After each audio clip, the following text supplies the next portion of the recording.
Hello everyone, this is doctor Vineet Kumar Rai. आपका स्वागत है मेरे यूट्यूब चैनल एसआर कैप्सूल में।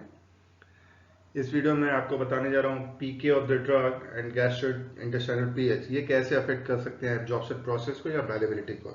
इन my previous video I told you about how log p value और partition coefficient और lipophilicity can affect the absorption process.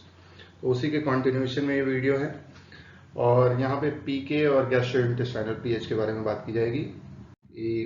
ये कैसे affect करते हैं बैलेबिलिटी को।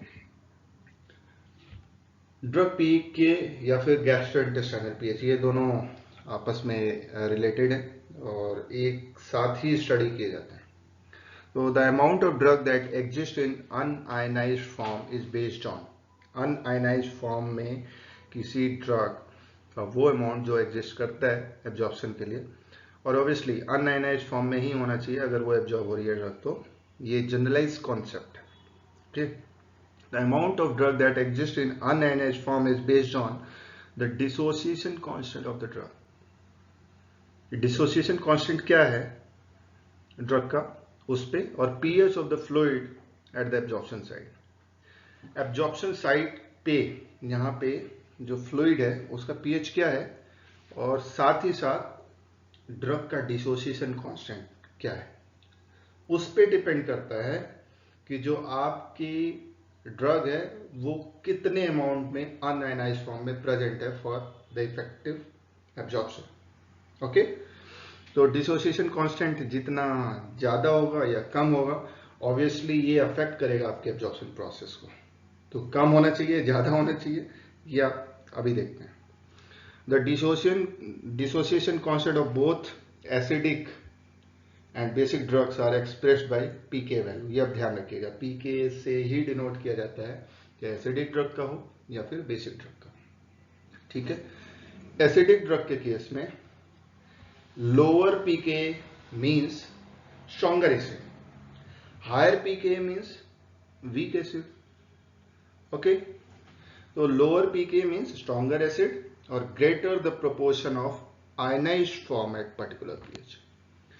जितना पीके कम होगा एसिडिक ड्रग का, जितना पीके कम होगा एसिड उतना ही ज्यादा स्ट्रांग होगा, और जितना ज्यादा स्ट्रांग एसिड होगा उतने ही आयनाइज्ड होने की पॉसिबिलिटी उसकी ज्यादा है एट पर्टिकुलर पीएच। और आयनाइज्ड होने की पॉसिबिलिटी ज्यादा है तो एब्जॉर्ब होने की पॉसिबिलिटी भी कम हो जाती है और बैलेबिलिटी उनकी कम आएगी। ठीक है, बेसिक ड्रग हाई पीके, तो हायर पीके वैल्यू मीन्स स्ट्रॉन्गर बेस। जितना स्ट्रॉन्गर बेस होगा उतने ही आयनाइज्ड फॉर्म में होने की पॉसिबिलिटी इसकी ज्यादा होगी एट पर्टिकुलर पीएच, और इसका एब्जॉर्प्शन कम होगा। तो एसिडिक ड्रग के लिए पीके वैल्यू ज्यादा होना चाहिए अगर उसकी वैलिडिटी अच्छी रखनी है, और बेसिक ड्रग के लिए पीके वैल्यू कम होना चाहिए अगर अच्छा एब्जॉर्प्शन कराना है। तो एसिडिक ड्रग के लिए लो पीके और बेसिक ड्रग के लिए हाई पीके दोनों हानिकारक होते हैं। वो स्ट्रॉन्गर एसिड और स्ट्रॉन्गर बेस की कैटेगरी में जाते हैं। आयनाइज्ड जल्दी हो जाएंगे एट पर्टिकुलर पीएच, और एब्जॉर्प्शन स्लो होगा या कम होगा या नहीं होगा। Thus, from the knowledge of pK of drug and pH at the absorption site, the relative amount of ionized and ionized drug in solution at particular pH and the percent of drug ionized at this pH, कि कितना percent drug ionised होगा एक particular pH पे, और relative amount ionised और un-ionised drug का in solution, वो दोनों डिटरमाइन किया जा सकता है हेंडरसन हेजलबैक इक्वेशन से।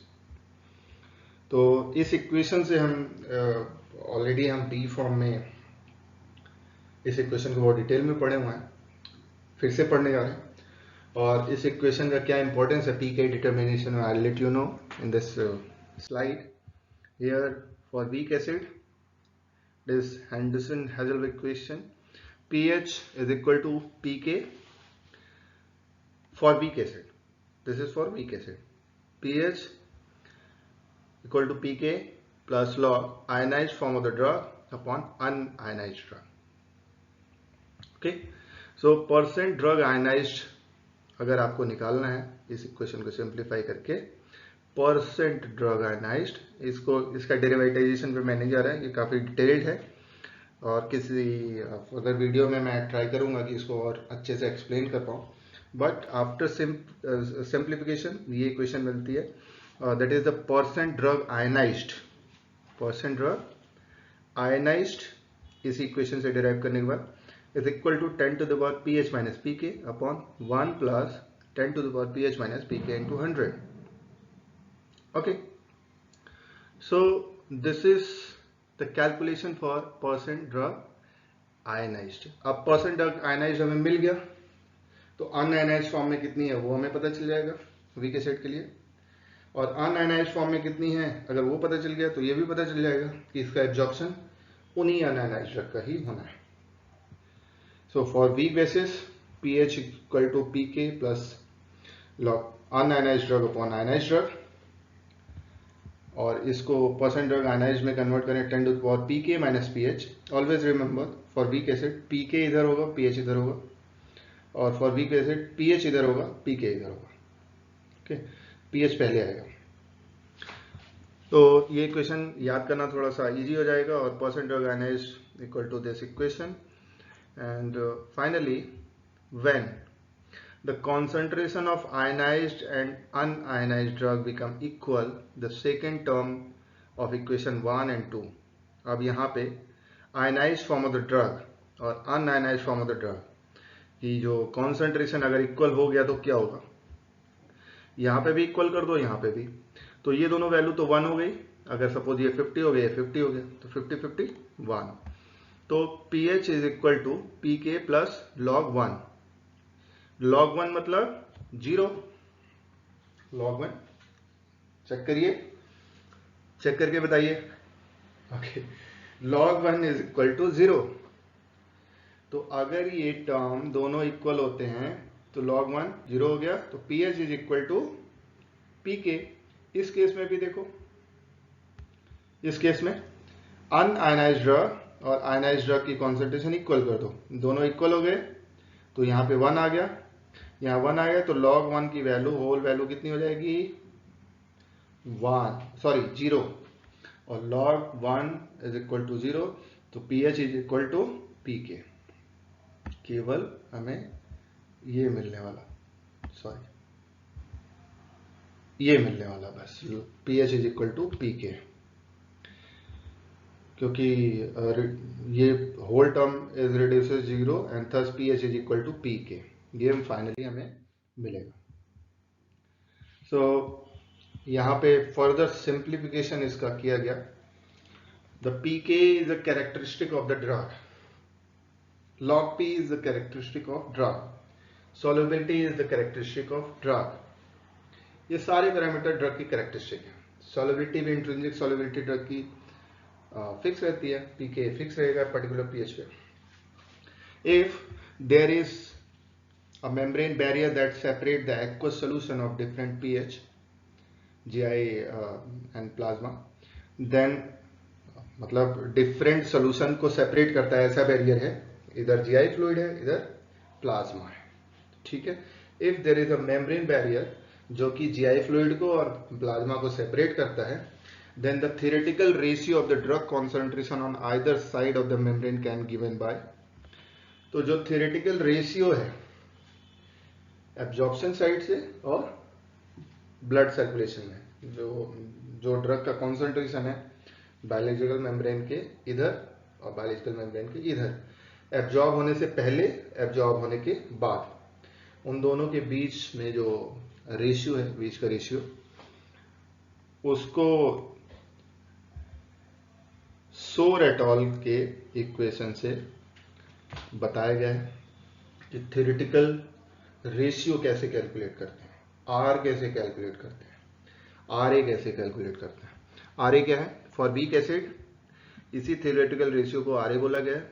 फॉर वीक बेसिस इसी थ्योरेटिकल रेशियो को आर बी बोला गया, आर ए और R B for acid and base. So R A is equal to C G I T upon C plasma. Concentration of the drug in GI tract, concentration of the drug in plasma, इसको दोनों को divide किया गया. RB के case में concentration of the drug in GI tract upon concentration of the drug in plasma. तो this is how it works. अब इस इक्वेशन को और सिंप्लीफाई करिए, 1 plus 10 to the power pH GIT minus pK upon 1 plus 10 to the power pH plasma minus pK। ठीक है, RB 1 plus 10 to the power pK minus pH, 1 plus 10 to the power pK minus pH plasma.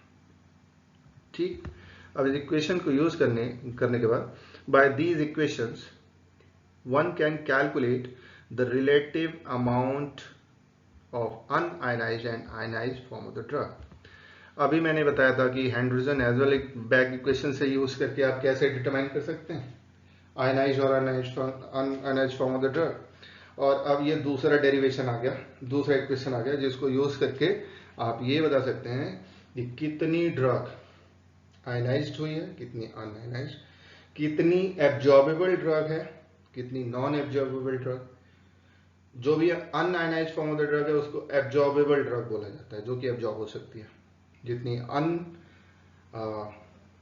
Ionised drug है उनको अनएब्जॉर्बेबल drug बोला जाता है क्योंकि absorb नहीं हो पाते। And predict the extent of drug absorption at given pH of GI tract. इस इक्वेशन से आप ये पता तो कर सकते हैं कि कितनी ड्रग एब्जॉर्ब हुई है, कितनी ड्रग एब्जॉर्ब नहीं हुई है, कितनी आयनाइज हुई है, कितनी आयनाइज नहीं हुई है, और ये भी प्रिडिक्ट कर सकते हैं कि किस हद तक वो एब्जॉर्ब हुई है सिस्टेमिक सर्कुलेशन में। नाउ अब कुछ सिंप्लीफिकेशन की तरफ बढ़ते हैं। Considering pH of GI tract in the range of 1 to 8, ये नॉर्मल पीएच रेंज है जो हम कंसिडर करते हैं जीआई ट्रैक्ट का। Here certain generalization regarding ionization and absorption of drug are made based on pH partition hypothesis. एक pH partition hypothesis की video मेरी आप देख सकते हैं, और मेरे बायोफार्मास्यूटिकल फार्माकोकाइनेटिक जो मैंने सेक्शन बना रखा है अपने वीडियोस की लिस्ट में, तो आप वहाँ पे जाके एक बार देखिएगा कि पीएच पार्टीशन थियोरी की जनरलाइजेशन क्या कहती है। तो ionisation and absorption of the drug दोनों को कंबाइंड तौर पे देखते हुए पीएच पार्टीशन हाइपोथेसिस के बेसिस पे जनरलाइजेशन क्वेश्चन बनाए गए हैं। सो फॉर वीक एसिड अभी हमने हेंडरसन हेज़ेलबैक इक्वेशन देख लिया, सोर एटॉल का इक्वेशन देख लिया, और दोनों ने बोला कि हम एब्जॉर्बेबल और नॉन एब्जॉर्बेबल या फिर आयनिक नॉन आयनिक ड्रग्स की कॉन्सेंट्रेशन या रेशियो हम पता कर सकते हैं, परसेंटेज पता कर सकते हैं, bioavailability salt form of the drug की, आयनाइजेबल ड्रग की कितनी है वो पता कर सकते हैं। अब पीएच पार्टीशन थियरी के बेसिस पे ये जनरलाइजेशन बनाए गए हैं। For weak acid, if the case is of very weak acids, अगर कोई वेरी वीक एसिड ड्रग है तो उसका पीके 8 से ज्यादा होगा। मैंने शुरू में बताया था कि पीके कम है एसिडिक ड्रग का, स्ट्रॉन्गर एसिड की कैटेगरी में आएंगे। पीके ज्यादा है, जितना ज्यादा है वो उतने ही वीक एसिड की कैटेगरी में आएगा। और स्ट्रॉन्गर एसिड होना हानिकारक है अगर हम एब्जॉर्प्शन को बेटर करना चाहते हैं तो, और वीक एसिड होना ज्यादा अच्छा है अगर हम उसकी एब्जॉर्प्शन को इंश्योर करना चाहते हैं, बायोलेबिलिटी इंप्रूव करना चाहते हैं, अच्छी बायोलेबिलिटी चाहते हैं तो very weak acid pK value more than 8। Example इसके हैं phenytoin, ethosuximide and several barbiturates. These are essentially unionized at all pH.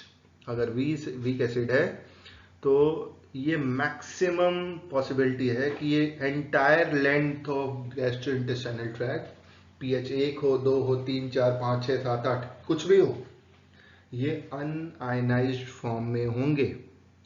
Noted down, ठीक है, ये आपको नोट करना है।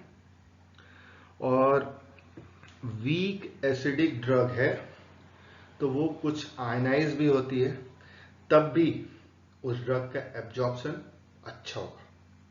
ठीक, so and their absorption is rapid and independent of gastrointestinal pH कुछ भी हो, इनका एब्जॉर्प्शन होगा ही होगा। ठीक है, तो यहाँ पे केस जो मैं बता रहा हूं that is for weak, very weak acid. अब मॉडरेट एसिडिक कंडीशन में आ गया, ये हो गया very weak acid. Moderate acidic condition में पीके रेंज 2.5 to 7.5, 8 से कम है और 2 से ज्यादा। ठीक है, मॉडरेट एसिडिक कंडीशन में आ गया। एग्जाम्पल इसके aspirin, आइब्रूप्रोफेन, phenylbutazone, penicillin analogs. These are greatly affected by the change in pH and therefore their absorption is pH dependent. ये जैसे जैसे गैस्ट्रोइंटेस्टाइनल ट्रैक्ट की पीएच चेंज होगा, इनका आयनाइजेशन हो सकता है और इनका आयनाइजेशन अफेक्ट होता है पीएच चेंज होने पे। ओके, तो इस वजह से इनका जो एब्जॉर्प्शन है वो पीएच डिपेंडेंट है। किसी पीएच पे ये एब्जॉर्ब होंगे, किसी पीएच पे एब्जॉर्ब नहीं होंगे। हो सकता है स्टमक में एब्जॉर्ब हो सकता है इंटेस्टाइन में एब्जॉर्ब ना हो सकता है कि स्टमक में एब्जॉर्ब ना हो, इंटेस्टाइन में एब्जॉर्ब हो जाए, सब पॉसिबल है। तो such drugs are better absorb from acidic conditions. चूंकि एसिडिक ड्रग है तो एसिडिक कंडीशन में ये बेटर एब्जॉर्प्शन शो करते हैं। Where they largely exist in unionised form. Note it down. अगर ड्रग एसिडिक है तो वो बेसिक ड्रग में आयनाइज होगी, बेसिक पीएच पे आयनाइज होगी। और अगर बेसिक ड्रग है तो वो एसिडिक कंडीशन में आयनाइज होगी। ये एग्री करते हैं?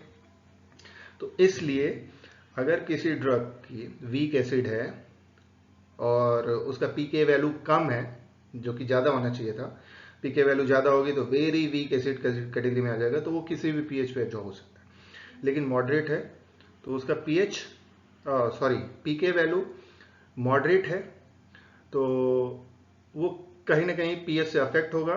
तो एसिडिक कंडीशन में वो ज्यादा अनआयनाइज्ड फॉर्म में रहेगा, इसलिए उसका एब्जॉर्प्शन एसिडिक पीएच पे ज्यादा होगा। ओके, तो यहां पे इसको जरूर आप नोट करें। Such drugs are better absorb from acidic condition, pH is less than pK where they largely exist in unionized form.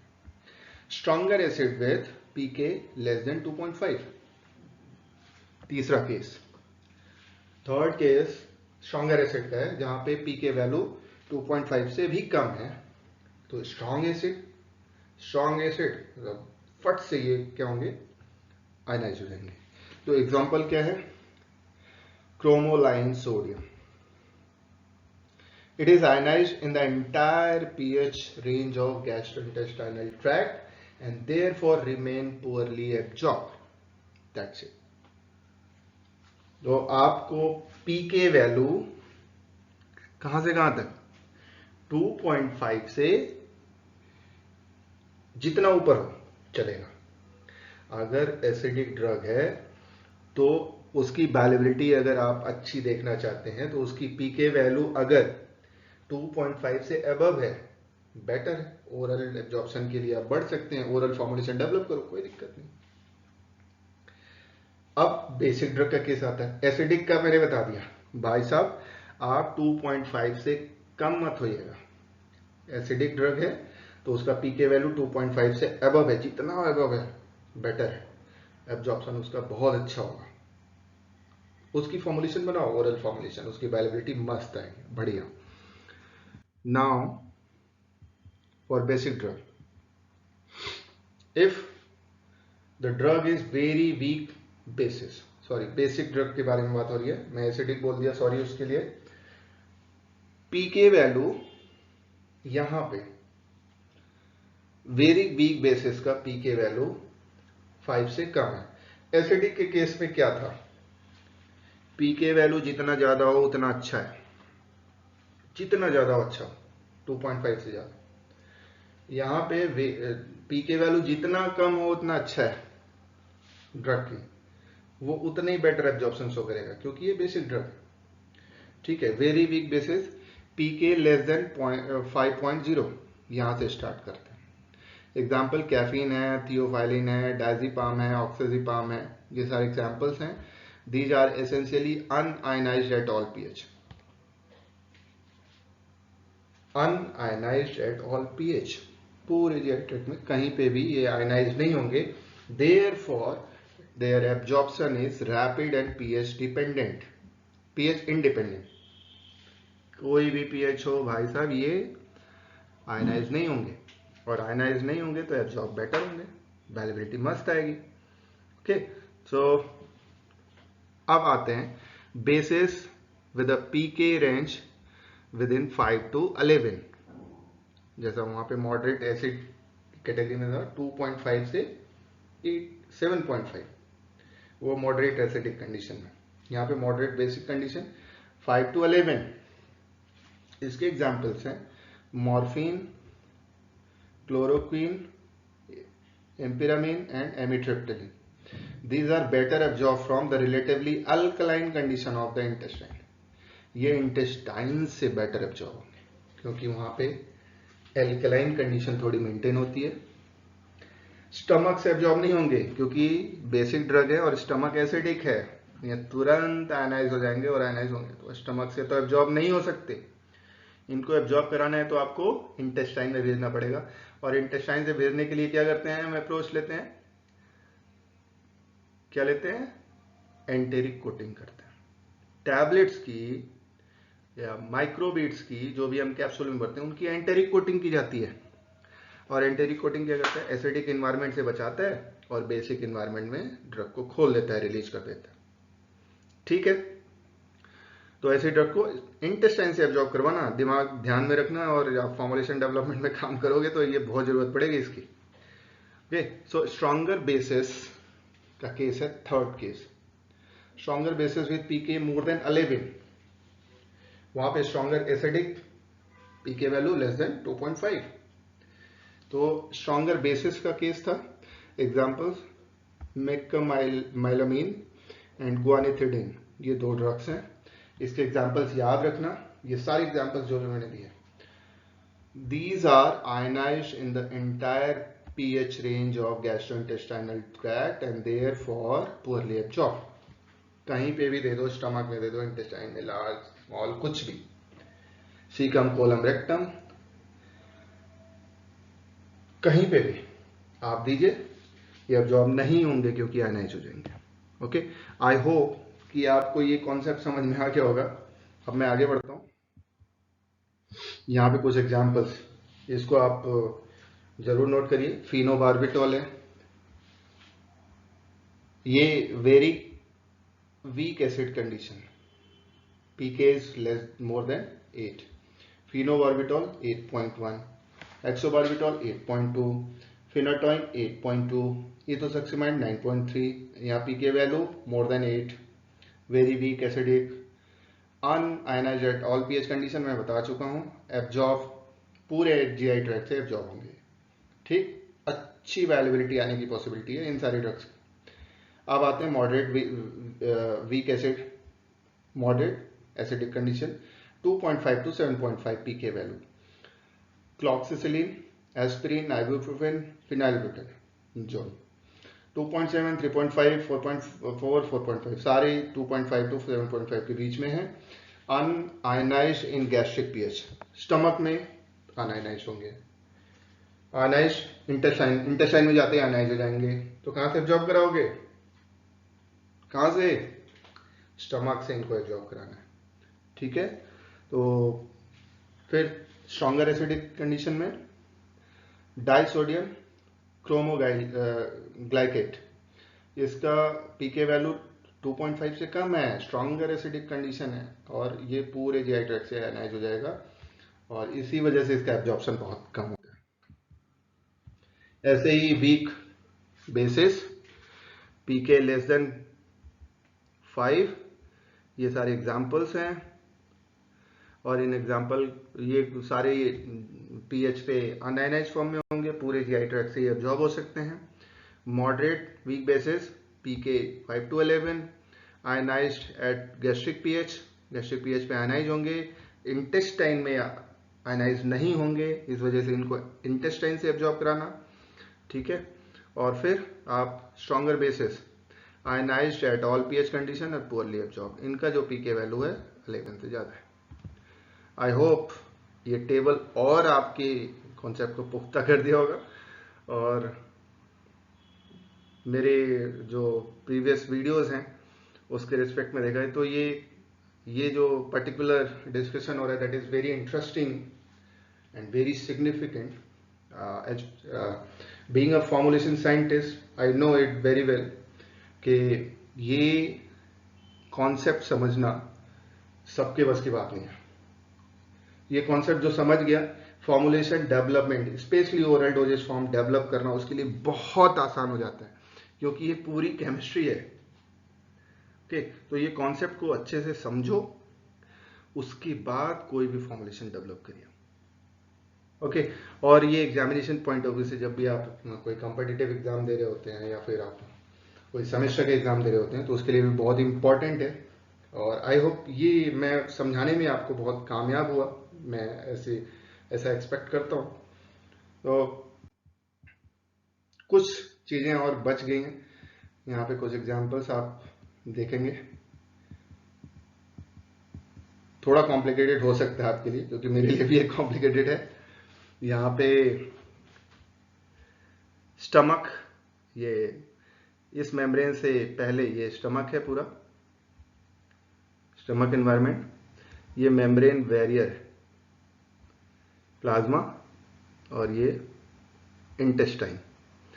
हम मान लेते हैं कि ये प्लाज्मा और ये इंटेस्टाइन है, हाइलाइटर में लूँगा तो ज़्यादा समझ में आएगा।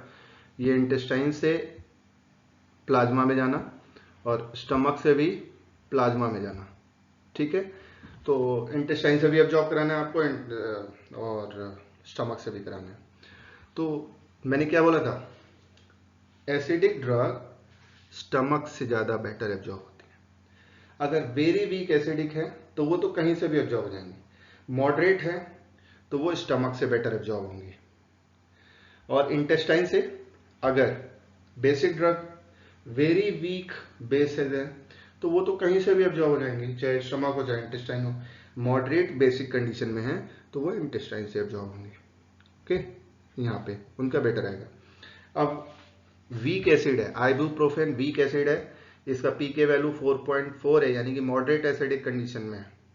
मॉडरेट एसिडिक कंडीशन में है तो स्टमक से इनका एब्जॉर्प्शन बेटर होगा, 100 टोटल 100 देख रहे हैं आप, ये एब्जॉर्ब हो गई, यहाँ पे 100 पहुंच चुकी है। ओके, तो एब्जॉर्प्शन इनका बेटर है। इंटेस्टाइन से, इंटेस्टाइन में अगर जाएंगे तो अगर यही ड्रग स्टमक में है तब तो ये 100 पहुंच रही है ना, और जब ये इनका डिसोसिएशन यहाँ पे प्लाज्मा में जाने के बाद फर्दर ये वापस नहीं आती। लेकिन जैसे ही आप इंटेस्टाइन की बात करते हैं तो इंटेस्टाइन से ये 5.0 पीएच होगा तब तो ये एब्जॉर्ब होंगी, लेकिन जैसे ही इनका पीएच ज़्यादा होता है, जैसे सपोज इंटेस्टाइन का पीएच 7 के अराउंड है तो इनका एब्जॉर्प्शन बहुत ही कम हो जाता है।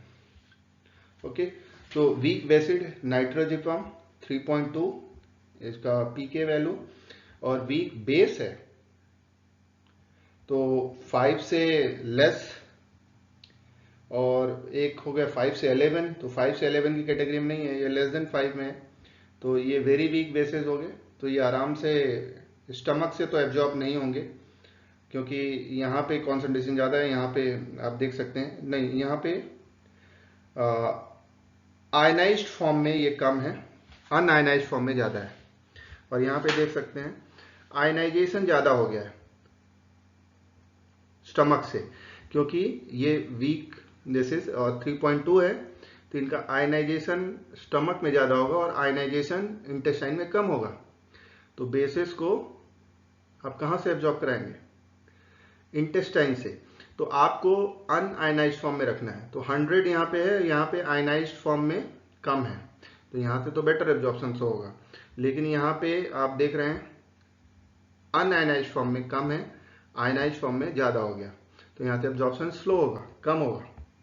यहाँ पे उल्टा स्टमक के केस में आप देख रहे हैं जो आइबुप्रोफेन है अनआयनाइज्ड फॉर्म में स्टमक में ज़्यादा होगा, क्योंकि ये एसिडिक कंडीशन में बेटर एब्जॉर्प्शन शो करेगा।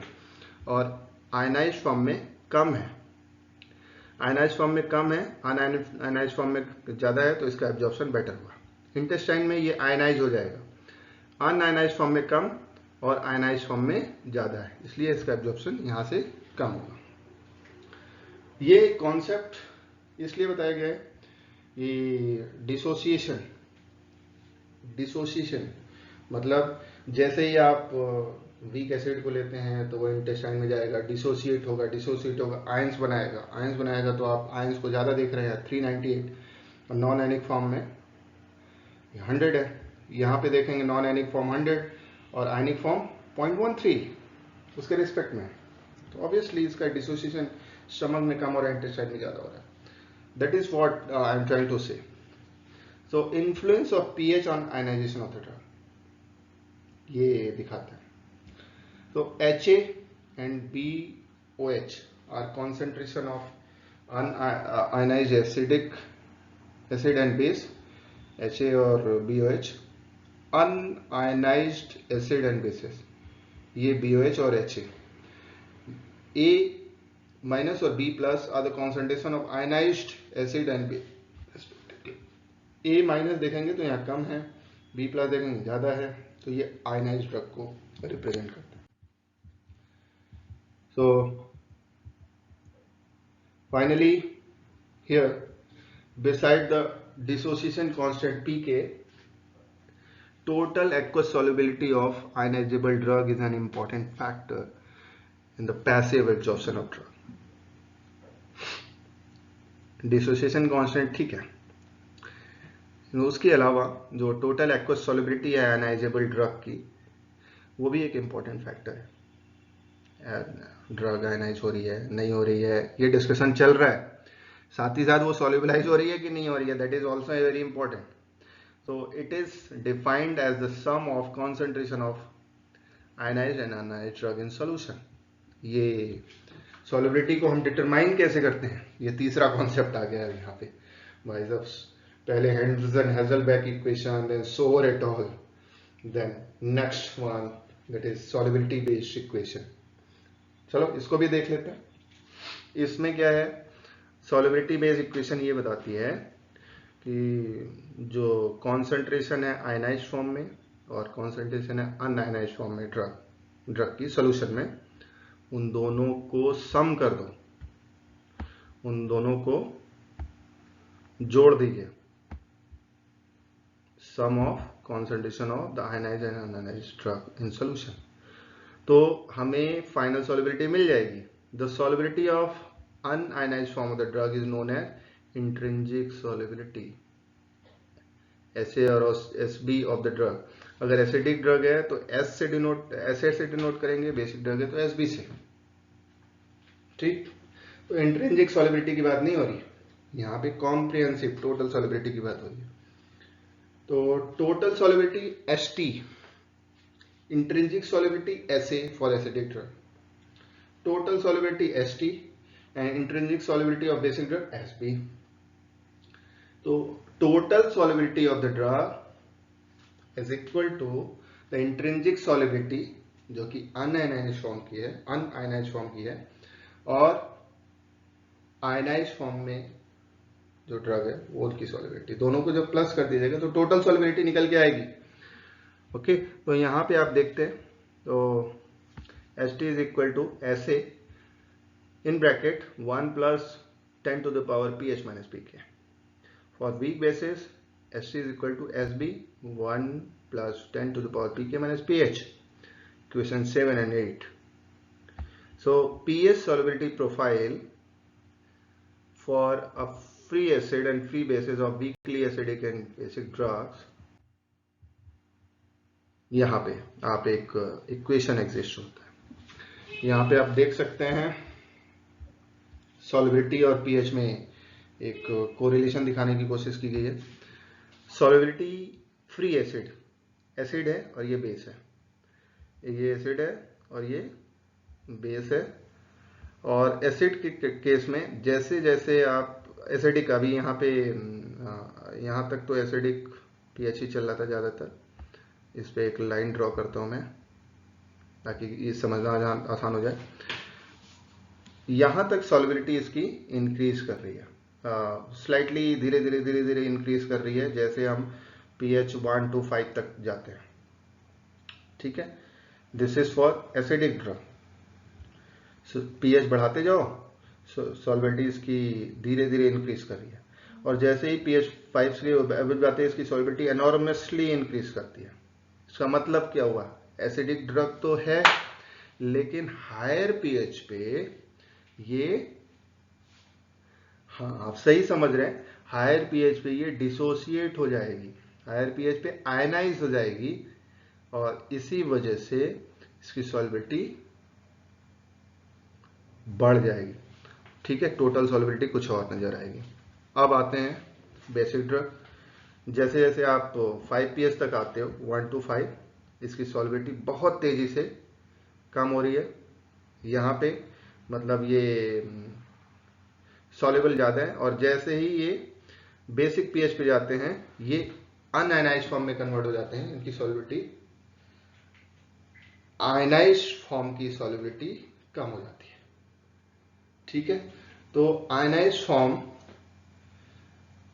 को अगर हम मेजर करें, कैलकुलेट करें, तो उसकी सॉल्युबिलिटी एसिडिक ड्रग की आयनाइज्ड फॉर्म की सॉल्युबिलिटी लो पीएच पे कम होगी, हायर पीएच पे ज्यादा होगी, और उसका उल्टा बेस के केस में देखने को मिलेगा। तो कुछ इंटरेस्टिंग फाइंडिंग्स यहां पे भी हैं। पीएच सॉल्युबिलिटी कर्व बोलते हैं इसको। For weak acidic and weekly basic drugs, for weakly acidic or weakly basic drug, certain generalization can be made. For weakly acidic drug, when pH is more than pK, pH is more than pK, ST, जो पिछले slide में मैंने बताया था, total solubility intrinsic solubility से बहुत ज्यादा होगी। pH अगर बहुत ज्यादा है pK से, pH pK से ज्यादा है, तो टोटल सॉल्युबिलिटी आपकी इंट्रिंसिक सॉल्युबिलिटी से बहुत ज्यादा होगी, because ionisation of the drug increases tremendously. ठीक है, यहां पे देखो pH pK से ज्यादा है, जैसे जैसे pH ज्यादा होगा pK वैल्यू से, टोटल सॉल्युबिलिटी बढ़ जाएगी, बहुत ज्यादा हो जाएगी। इस इक्वेशन से समझ में आ रहा है। When pH is equal to pK, अब इक्वेशन में चले जाओ सीधा। अगर इक्वेशन में pH और pK को बराबर कर देना, पिछले इक्वेशन में जो अभी पिछली स्लाइड में मैंने दिखाया, तो जैसे ही आप pH और pK के बराबर करते हैं तो उस इक्वेशन में ST is equal to 2SA, because the drug is 50% ionised. Clear? अब उसी इक्वेशन में देखेंगे pH is less than pK। Acidic drug को बोला गया है कि pK से pH कम है तो ये आयनाइज नहीं होगी, आयनाइज नहीं होगी तो अनआयनाइज्ड फॉर्म में ड्रग होगी, अनआयनाइज्ड फॉर्म में होगी तो एब्जॉर्ब बेटर होगी। अब when pH is less than pK, ST is approximately equal to SA, since the drug exist predominantly in unionised form, तो ये फेवर करेगा। अब केस आते हैं वीकली बेसिक ड्रग्स का। pH greater than pK। अब ये बताओ कि बेसिक ड्रग की pK वैल्यू कम होनी चाहिए, ज्यादा होनी चाहिए? कम होनी चाहिए, अगर एब्जॉर्प्शन बेटर करना है तो। और यहाँ पे pK वैल्यू फर्स्ट केस में कम है pH से, pH से कम होगा तो ये डिसोसिएट नहीं होगा। pK वैल्यू pH से कम होना चाहिए बेसिक ड्रग का, एसिडिक ड्रग का pK वैल्यू pH से ज्यादा होना चाहिए, और बेसिक ड्रग का pH से pK वैल्यू कम होना चाहिए। तो St will be equal to Sb since the drug exists predominantly in an NH form. When pH is equal to pK, St equal to 2Sb, जैसा कि ऊपर देखे थे सेम तरीके का correlation. When the pH is less than pK, इस case में क्या होगा, pH कम नहीं होना चाहिए pK से. उस केस में टोटल सॉल्युबिलिटी इंट्रिंसिक सॉल्युबिलिटी से बहुत ज़्यादा हो जाएगी और ड्रग अनआयनाइज्ड फॉर्म में ज़्यादा होगी. अनआयनाइज्ड फॉर्म में ज़्यादा होगी तो क्या होगा, एब्जॉर्प्शन कम होगा, बायलेबिलिटी कम आएगी. ठीक है, तो ये पूरा कॉन्सेप्ट है जो कि आपको अच्छे से समझ लेना है. और फिर भी अगर कोई दिक्कत हो तो आप नीचे कमेंट बॉक्स में आप कमेंट्स दे सकते हैं, मैं उसको रिप्लाई करूंगा. कोई क्लेरिफिकेशन है, कुछ और एक्सप्लेनेशन चाहिए, जस्ट लेट मी नो. मैं एक दूसरे वीडियो बना के आपको डालूंगा ताकि वो उस चीज़ को और क्लेरिफाई कर सकूं. आई होप कि मैं इस कॉन्सेप्ट को पूरी तरह से आपको समझा पाया क्योंकि ये कॉम्प्लिकेटेड कॉन्सेप्ट है. Thank you so much for watching. और आइए नेक्स्ट वीडियो में देखते हैं कि ड्रग स्टेबिलिटी या फिर स्टीरियोकेमिकल नेचर जो ड्रग का है वो कैसे अफेक्ट करता है एब्जॉर्प्शन प्रोसेस को. Thank you.